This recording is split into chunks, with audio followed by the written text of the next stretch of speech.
Yeah, what is like a village? A villager has like what, 10 HP? Yeah, I don't know how this is gonna go. Neither do we, Trevor. Neither do we. Very scared. Don't be scared. Be brave. As Rudolph would say. Be brave. You have everything you need to win already. You can only be brave when you are scared. It's true. If you can visualize victory, then you have already won it. So, to set the scene. We stand in the center of the village of Barovia, newly returned after a harrowing battle with Morgantha. Strahd and 2 of his 3 brides stand before you, each on a rooftop. Volanta and Ludmilla to the side, Strahd in the center, standing amidst the burning roof of the Blood of the Vine Tavern. The echoes of the thralling crowd around you still ringing in your ears as Strahd looks down his nose at all of you standing in the square below with venom in his eyes as he gives the command to begin a culling. And we are going to kick off here. Ludmilla, Bolanda, I see that these people are in need of a reminder of what happens when you cross Strahd von Zarovich. Please indulge them. And we are going to kick off. We are going to start with Volanta, ever ready to please, says, "Love to," and she dives off of the roof of the building which she is on, flying down, and she is going to look at you, Olaf. Come closer, won't you? All of this snow, it's so cold. Please give me a wisdom saving throw. Oh, Jesus. Fuck! In other words, get over here. Get over here. Here we go.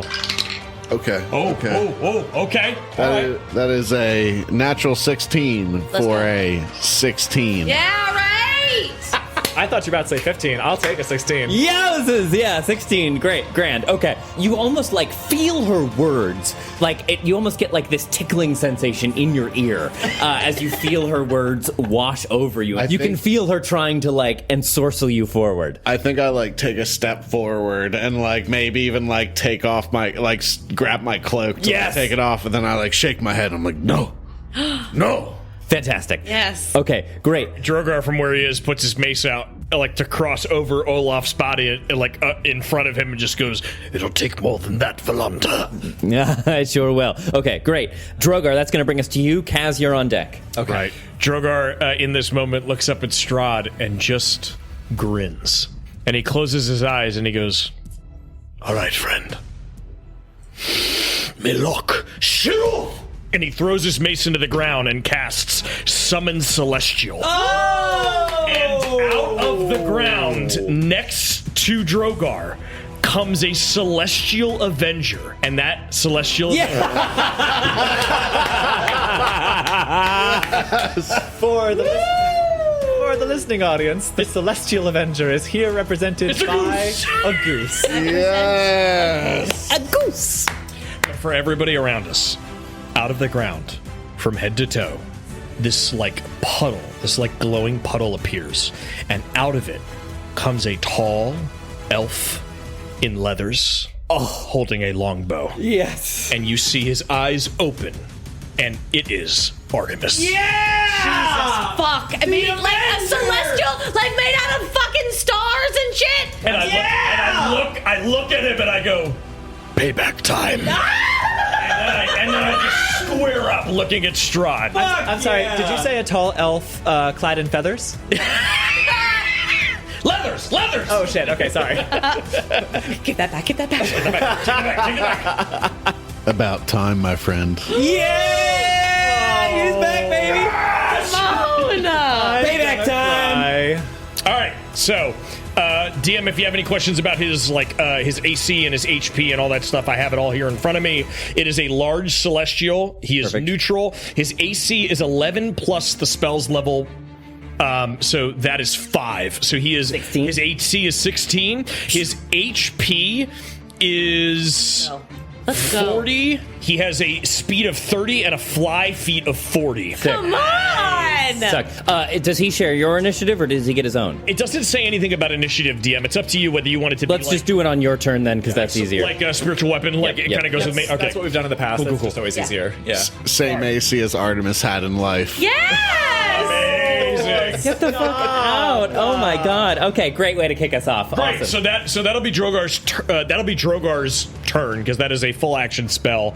I have a bonus action, but I don't really know. You don't need to use. Baldur's Gate has poisoned us all, making you think you need to use your bonus action. I'm gonna save the bonus action for in case I need anything else. You got it. You're good. You're good. Great. Then the celestial form of Artemis. Artemis, Tyler. This is what you can do on your turn. So you are an Avenger, which means that your bow attacks, right? This is your bow attacks that you can take. You can take 2 a round. You can also do a multi-attack if you want. And then you can also, once per day, you can do a healing touch. So if you want to heal somebody, you can fly around and do that. It's up to you, though. It's a game we play together. Dads. All right. So then, so you take Artemis's turn then. Let's do it. Okay, I'm up now. Yeah, you do it, man. Yeah. Think fast. Surprise. I think I'm just going to go with the radiant bow attack. Yes. Right. Oh, of course. Yeah, so it's a roll plus Drogar's spell attack modifier, which is plus 7? 8? Send it away. 19 to hit. Who do you want to hit? Strahd. Do you want to roll damage? You can roll. All right, baby. I'm so cursed with rolling. I never want to. I don't want to roll dice anymore. I'm very scared. That's the whole game! I'm just here for the role play, okay? Me too, honestly. About role play. Hey! No, just my God. What do we got? Out of the box. Okay. That is 10 piercing damage, and then 5 radiant damage on top of that. So That's right! Of damage total. I think that's more than Artemis ever did. Hey, Ty, Come on. guess No what? way. You get 2 attacks around. Send it away. Don't badmouth Artemis like that. Hey, Artie was my boy. Yeah, which He just rolled as shitty as Olaf. I don't care if you created him. You don't have to badmouth him. Dirty 20. Nice. Yeah, all right. That's more Artemis-like. That time it's 6 regular damage and then 5 radiant on top of that. Still great. So 11 damage on top of that. I think I've said it a few times when Artemis was around still, like, if a ranger could rage, he fucking rages. And you see that, like, fire in his eyes, and he just fucking pulls back and rips them off. Sends it away. He has a purpose now, and it's to fucking kill Strahd. Yeah, so those arrows go shooting through the air, and they impact into Strahd, and he like grips a hand to one shoulder where the arrow made a blast, and you can see as his hand comes away, his palm is covered in like soot and inky black blood, and he just looks down with fury in his eyes. Anything else, Drogar? That's it for me. And I think Artemis like looks at him and goes, "Those in the light can never die." Come on! Okay, here we go. Kaz, you're up. I was looking for reasons for Kaz to enter a rage, and I think just seeing Artemis appear next to her, she's sort of trying to summon this anger within her, and then just sees this ghostly visage appearing, and just is immediately filled with all this emotion that topples over into a rage as she just throws her head back and yells, "Never again!" And pulls out a javelin, and she'll throw it at Strahd. Fuck yeah, struck it. Oh, that's a 16? Yes, that'll do. Yes, okay, great. 10 damage on that first javelin strike. Okay. He like strikes it out of the air. He bats it out of the air with his hand, but you see like the head of the javelin embed in his palm, and he wheels back to receive the second. Exactly the fucking same. 16. Yeah. For 11 damage that time. Okay. And it goes sending, and he like dodges out of the way, but you see it slice across his cheek. And I'm all out of javelins, so I think I'm done. Okay, that's gonna bring us to. You know what? I'm gonna take my movement actually. Mm-hmm. Ooh, do it, you saucy minx. Close on Volanta. There we go. Sure. Baddest bitch in Barovia off. Sure. That's gonna bring us to the man himself. Strahd begins floating calmly into the air, higher and higher and higher, his black cloak floating in the whipping blizzard breeze. As he looks down upon the assembled Congress below him, you can still see the rage and the venom in his eyes. Pitiless, incorrigible insects. I I devote an eternal life to your safety and prosperity, and this is how I am rewarded. With betrayal, treachery, and insult. Have you forgotten the price for crossing Strahd von Zarovich? Do you need a reminder? I am willing to give one. And he throws his hand up into the air, and you see lightning cut across the sky, again surrounding the castle, and a bolt zigzags through the air, striking his upturned palm, and he seems to hold the energy in his hand for a moment. Fuck. I am ancient. I am the land. I am Strahd von Zarovich. He throws his other palm forward, and you can almost see the lightning travel down his arm across his shoulders and shoot out of the palm of his other arm as it slams into the waiting crowd beyond. Oh no! Oh no! Fuck! Can I, I'll give my whole turn to get in front of this and take some of the damage away from the people. You can try. You can try. Yeah, Yeah. I'd like to, and I'll give my I'm not whole going to turn stop from you. this. I'm certainly not going to stop you. Yep. Describe what you're trying to do. So I wherever it's going, I just want to step in front of it, dive in front of it. Kind of like it's like shooting directly down, as if striking down like a real lightning bolt. Jump off Drogar's back. Maybe better served pushing some people out of the way. Maybe shoulder charge into a guy and throw him out of the way. And take just the try and brunt of the move attack. a few people. Yeah. So let's say it's coming down in this area right behind you. So you clear out that area, right? Yeah, and then take the shot to the chest just to make it more on me than anyone else. Okay. Yeah. All right. I'm not gonna say no. What kind of DM would I be? What am I gonna say? No. Fuck. And so, do you want a dex to get there? Or athletics? No, I'll give it to you because it's gonna take your. So My it's whole gonna turn. Yeah. Everything. Yeah, Everything. absolutely. Yep. Why not? But yeah. And so then you are gonna still have to make a dexterity saving throw, please. Okay. I'll use the one I rolled, which would be a 18. That is enough. Okay, great. That's enough. Actually, you know what? Give me a strength check to see Okay, if you can okay. get everybody out of the way. We're making it up as we go along. Because if you're trying to shoulder check and get people away, you're trying to throw the crowd back a little bit. Oh, fuck. S in that one. Oh, fuck. With I don't think it matters, but would be a 4. Fuck. Oh, man. Shit. God damn. Okay, here's what happens. Save yourself, and as you push, you conduct the electricity into them. Into 3 people that Yeah, exactly. Fucking A! Shoot. Put that in That the one's lockbox. going in the box. Yeah. Sorry, Ty. Hey, you're grounded, mister. Get it? We'll still say Fucked up. you go to shove people, and a couple of people stumble back, but the ones immediately in front of you that you kind of rush into, they fall back, hit off the people behind them, and then again fall forward at your feet. We're gonna say how many of them.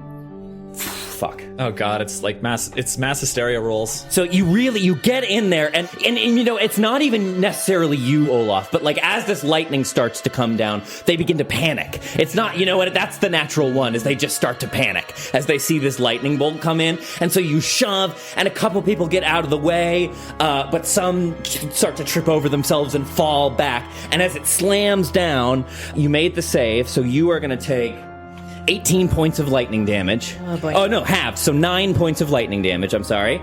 And the rest who, as this lightning impacts on the ground around you, I think one, stumbles back and then falls forward, maybe even into your arms, right? And you're, holding them as the air around your eyes, whites out as the lightning strikes down. You feel the electricity course through you.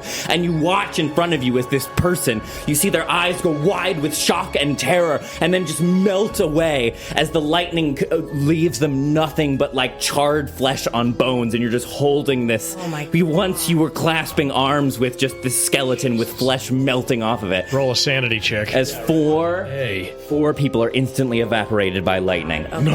Okay. No. And then he just turns and looks at the people and goes, "Run! Get out of here!" here. Okay, great. Anything else, Ola? Well, that's still technically Strahd's turn. He's going to be done. Of like him holding this charred corpse and like throwing it to the side. And I think he keeps the corpse and he like holds it and he like stands up and he looks at Strahd and he's like, "You'll fucking pay for this." Yeah, give it to him. Okay, so that would bring us to Olaf, your turn, but that's going to be your turn, which is going to bring us to Winnie. Oh, son of a bitch! You knew it was coming eventually. I was hoping it would never come. Holy shit. I think I'm standing right next to Olaf as this happens. Yeah, I'm watching the ash fall to the ground. The ash on the ground starts to vibrate and lift back up and reform into my magical erasers. I'm going to cast Spiritual Weapon at 4th level. Oh boy, okay. So as the erasers kind of like quake out of the ground, shing, they like catch on fire and spikes come out of them. 4th level Spiritual Weapon. As the spiritual erasers cross in front of me and head towards Volanta, I disappear. Whoa. And I'm going to pop on the Ring of Invisibility. Okay. Yeah. So action, invisibility, bonus action, spiritual weapon? Yeah. Fantastic. So, they cross in front of my body, I disappear, and I'm going to send spiritual erasers over to crush Volanta's head. Yeah. Okay, all right. Here's the spiritual erasers. Natural 20. Secret tunnel! Roll them twice. Natural 20. Natural 20! And those erasers go tearing over and on either side of her head just crush in for 30 points of damage. Holy shit! "Go!" Oh, man! Yeah! As they hit, only in that moment do you see like Winnie's fucking pissed off eye disappears. It's the last thing you see as they hit. Hell yeah. Hell yeah. Hell yes. Okay. Spiritual erase her. Ew. Yeah, so Volanta like sees this lightning bolt come down and evaporate all of these villagers, and she's just like screaming, laughing to herself, clapping. And then the erasers come in and just bash her head in, and she staggers back against the building behind her, whipping her head around, suddenly like feral and predator like. But Winnie, you're already gone. Good work. Yep. With my movement, I'm going to do like a herding dog sweep along here. They can't see me, but I'm going to use my full 25 feet of movement running along this group of people pushing. But just as Olaf is yelling, "Run!" I'm just pushing people in that direction to just find myself like on this other side. To that side. Okay, great. Trying to get people out. Go, go, go, go! Okay, all right, great. Biting their heels is an action. Yes, that's right. Okay, that is going to bring us to Ludmilla, who stands still atop a building, looking down with derision and disgust upon this scene laid out before her. I grow so weary of this game.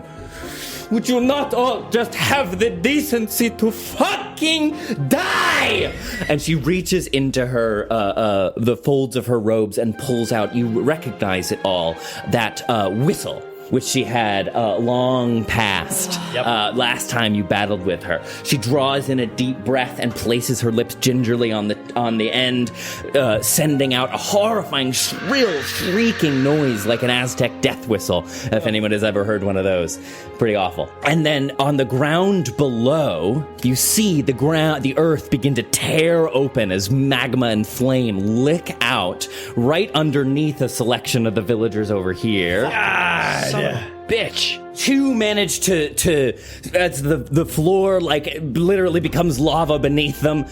They dance back, but for two it's too late. They fall into this gaping, what seems like a mouth now, created in the ground, and emerging from that hole, as you've seen before, two enormous hellhounds make their way onto the battlefield. Do we have another animal somewhere? No. I have a teddy bear.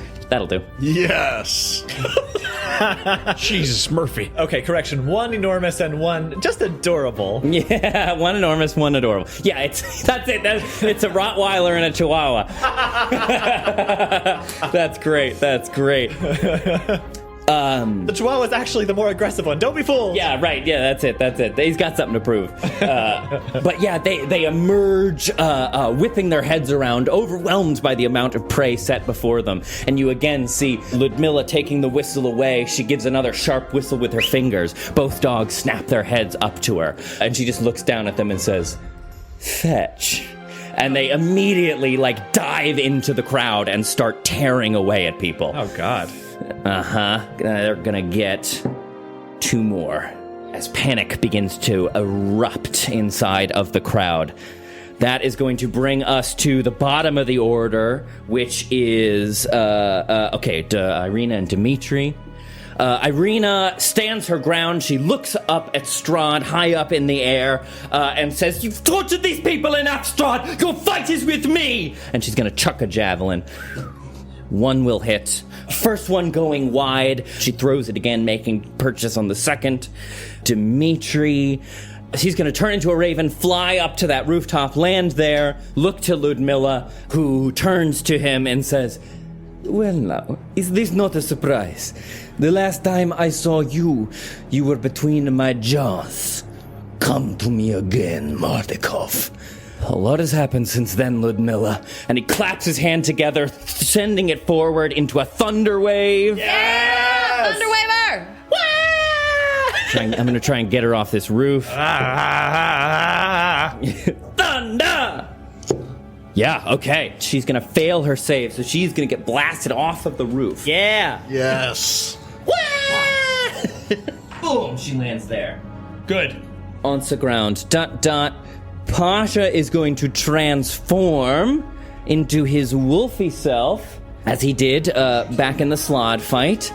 He is going to move over, and also, as you start pushing on people, Winnie, trying to get them to move, there's panic and confusion, but then Pasha comes over in his wolven form and just gives a great roar, and people start scrambling. Yay! So that's going to be Pasha's turn.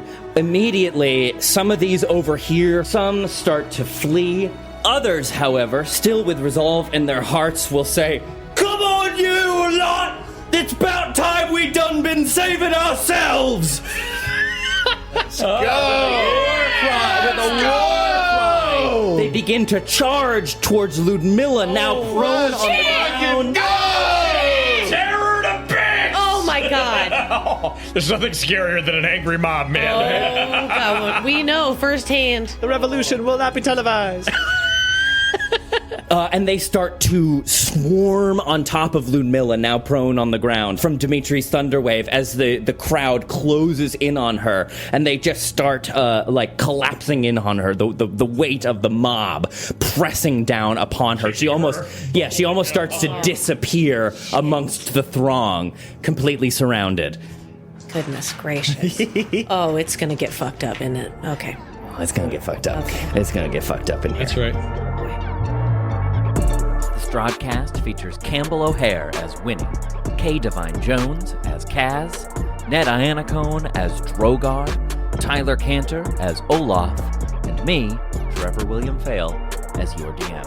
For this very special patron shoutout, we wanted to give a special thanks to our whole gaggle. The voices you heard in those triumphant cheers are many of our patrons from our private Discord. Thank you all who lent your voices to this watershed moment in our quest to defeat Strahd, and to all our patrons who helped us reach this centennial milestone. We wish we could say we planned such an important moment falling on our 100th episode, but we found ourselves here through good grace, happy accident, and your continued support. This incredible community is one of the best things this project has produced. 3 cheers for a free Zenobia, and take your day with advantage. If you're not ready to support us through Patreon, never fear, there are still plenty of ways you can help us out. You can follow us on TikTok, Twitter, and Instagram at CriticalFailDM. Check out our YouTube channel, where you can catch up on any of our past Twitch streams like Goon Files and Lovecraft Island, and where we release new episodes of the Strahdcast every other Sunday live at noon Eastern Standard Time. And of course, leaving a like, share, comment, or review on any of our content goes a long, long way. Thanks again, Dungeoneers, and take your day with advantage. And then 5 seconds of room tone, everybody. If you have Thank you. Second. Breathe as if you're being hunted by a velociraptor.